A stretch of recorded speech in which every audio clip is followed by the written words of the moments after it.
Charlie Woods wasn't just another young golfer on the course that day, and everyone knew it. A massive crowd trailed his every step, phones up, lenses ready. Reporters lined the ropes, whispering into microphones. And just a few paces away, Tiger Woods stood silently in the fairway, cap pulled low, arms crossed, eyes locked on his son. This wasn't an ordinary round. This was Tiger's legacy taking shape in real time. Charlie had earned his moment. Just weeks earlier, he'd battled his way to a gritty AA victory, proving he could win under real pressure.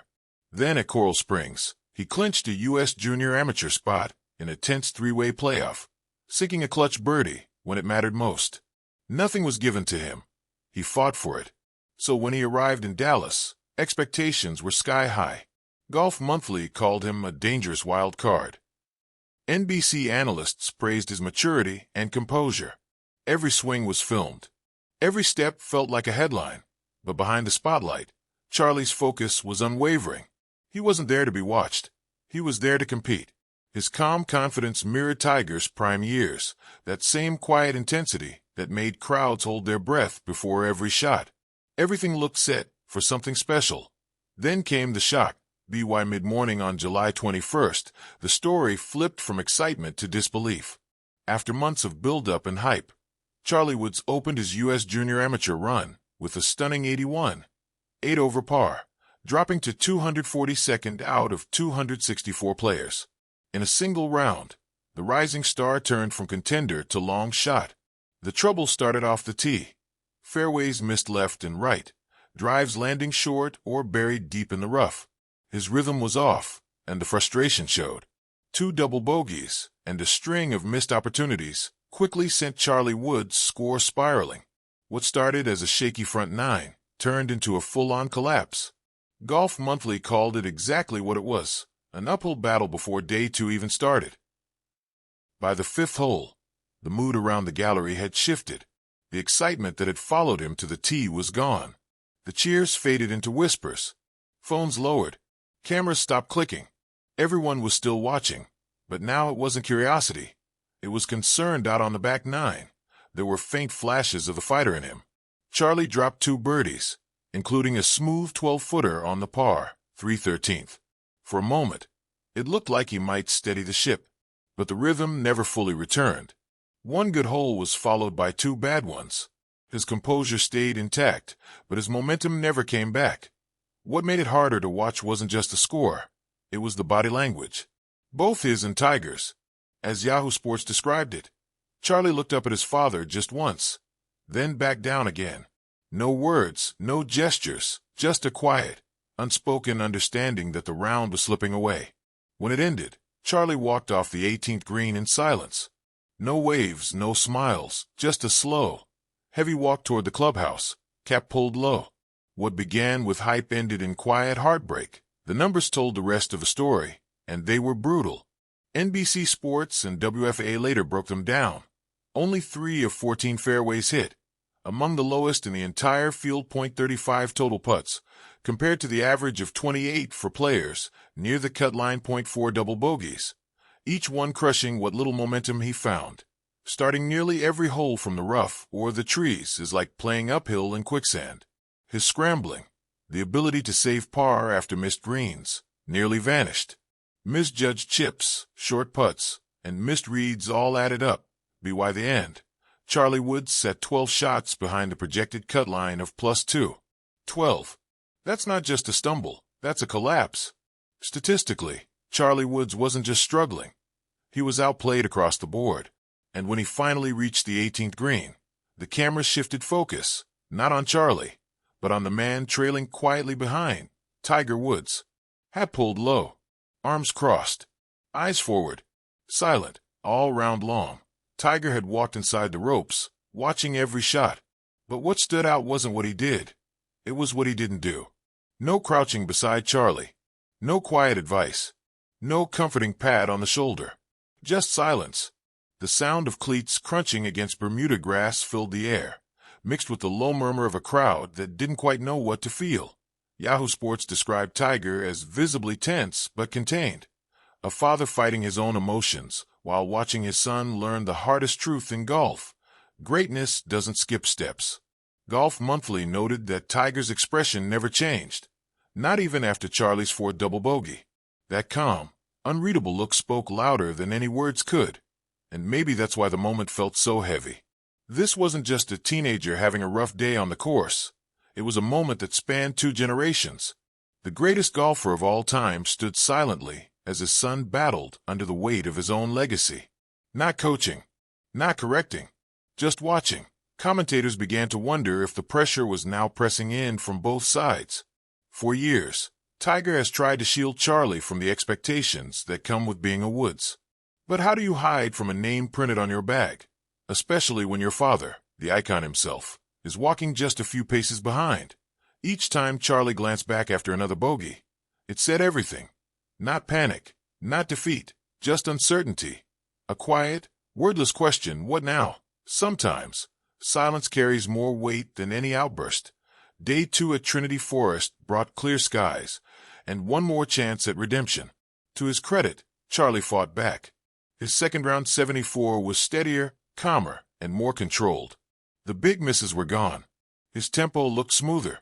The tension in his swing had faded, but in championship golf, improvement doesn't always mean recovery. His final total, 14 over par across 2 rounds, left him 12 shots short of the match play cut. The line was +2. NBC Sports called it one of the week's most high-profile exits, not just because of Charlie's last name, but because so many believed he was finally ready to prove himself. And that belief wasn't misplaced.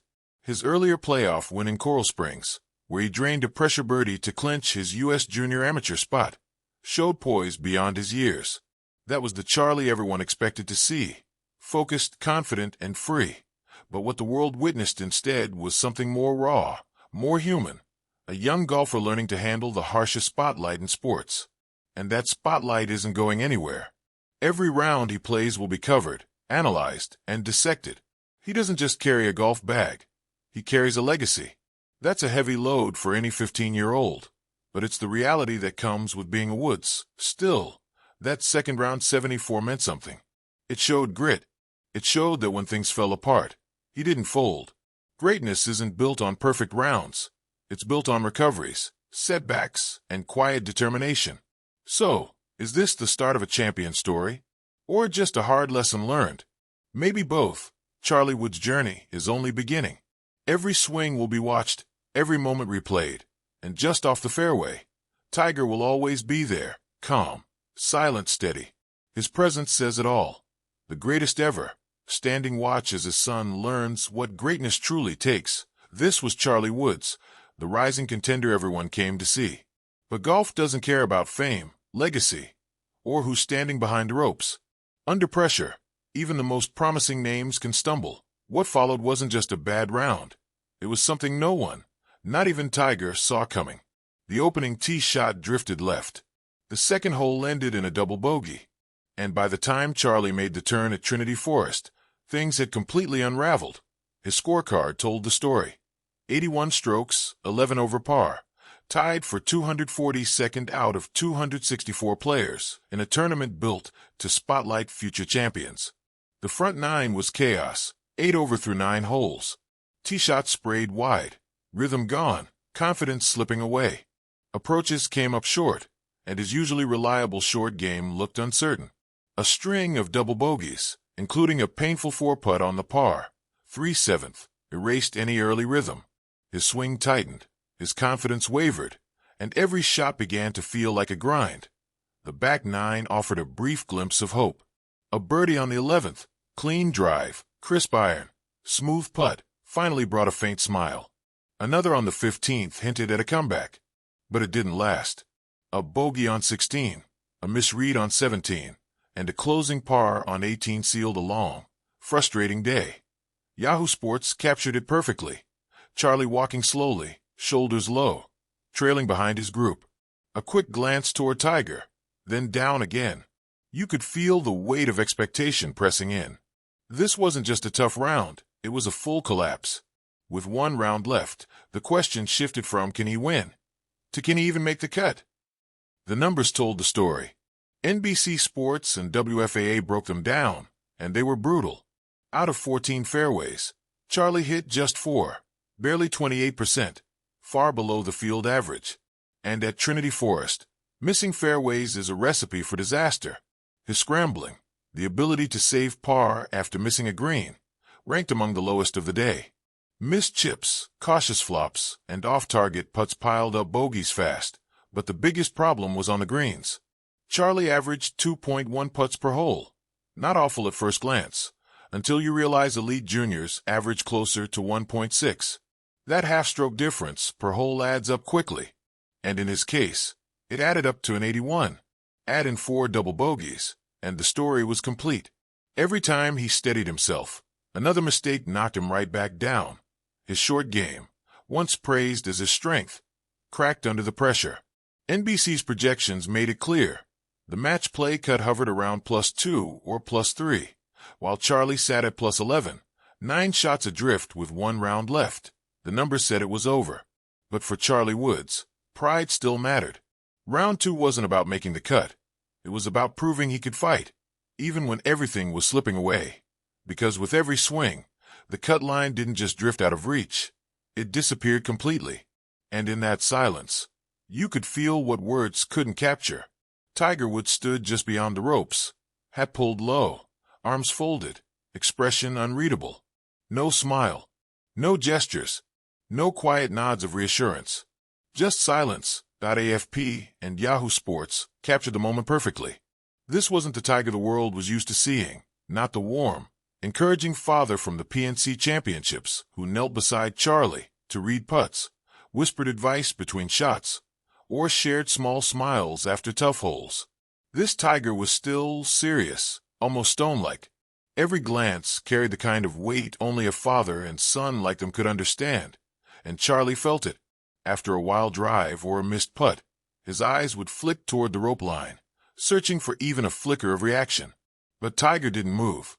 His gaze stayed fixed, hidden beneath the brim of that black Nike cap. The silence between them said more than words ever could. In the past, Tiger had been everything: caddy, coach, motivator, protector. But on this stage, he stepped back. Maybe it was intentional, a chance for Charlie to fight his own battle.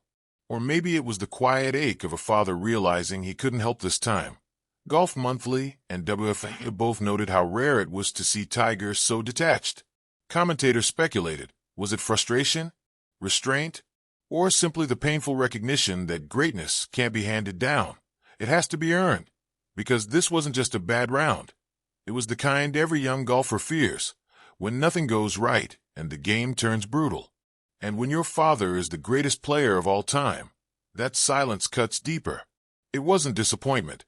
It wasn't anger. It was understanding. Hard, heavy, human understanding. And deep down, Charlie felt it too.